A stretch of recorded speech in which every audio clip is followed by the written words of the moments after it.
For over 70 years, EMS has been making concerted efforts to provide essential services in form of healthcare, education, safe drinking water, and capacity building initiatives to disadvantaged communities and people who have been systematically discriminated on the grounds of their ethnicity, religion, and gender, as well as to eternally displaced persons who have been adversely affected due to reoccurring insurgencies, political crises, and the general turmoil the country has endured over the years. I've never seen this in the entire of my life. To see people settling in this kind of extreme bushes and just because of the crisis in the north, interviewing some of them and looking at the fact that some of them are actually pressed here because of crisis. We have people from Benue State, from Zamfara State, from Kebbi State, from Plateau State, from Katsina State, from all over the north. And some of them left in the night, some of them in the day, some of them just have to leave because of crisis. They came here with their families, traveling through creeks and jungles and bushes, and they got themselves here, and they just started from nowhere. In Nigeria, widespread and extreme poverty is a grime reality. According to a 2020 report by the Nigerian National Bureau of Statistics, over 83 million Nigerians live in poverty. This poverty is depicted by lack of food, clothing, shelter, education, and other basic amenities.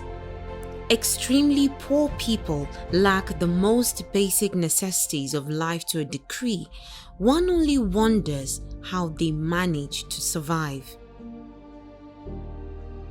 While Nigeria is known for her oil riches, a failure to diversify the economy and build the much-needed transport and power infrastructure by the successive administrations has stymied growth and the spread of wealth beyond the rich elite.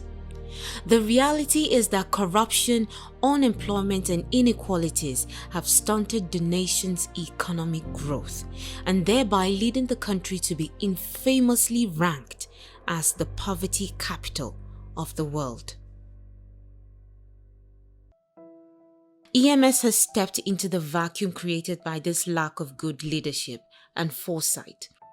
EMS has taken the central role in providing humanitarian aid to many of these communities that have been sacked and displaced because of the activities of Boko Haram, ISWAP, and the Fulani jihadists.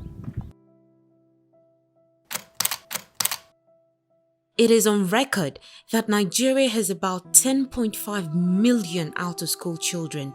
This figure represents the highest in the world, and it means that 1/3 of Nigeria's children are out of school. Getting out-of-school children into school poses a big challenge. This is where EMS comes in. To bridge this widening gap of uneducated school children, EMS has stepped in to establish schools in different communities across Nigeria.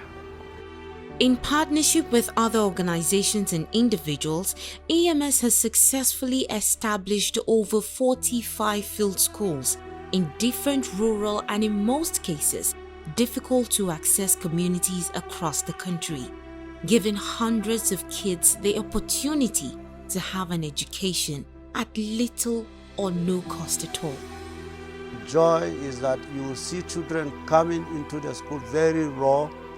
They don't know how to speak, they don't know mathematics, they don't even know how to relate with others.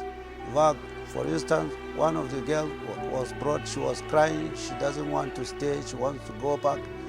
But within days, when she felt warmly accepted and cared for, she was not willing to go again. The latest World Health Organization survey ranks Nigeria's healthcare system as the 4th worst in the world.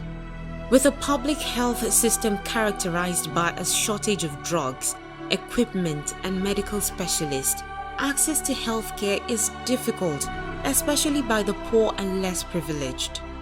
Communities of households ranging into hundreds and thousands do not have access to medical facilities. EMS is playing a very important role of providing basic and affordable healthcare services in communities and rural areas where the public healthcare system has collapsed, and in places where there is a total absence of any form of healthcare service.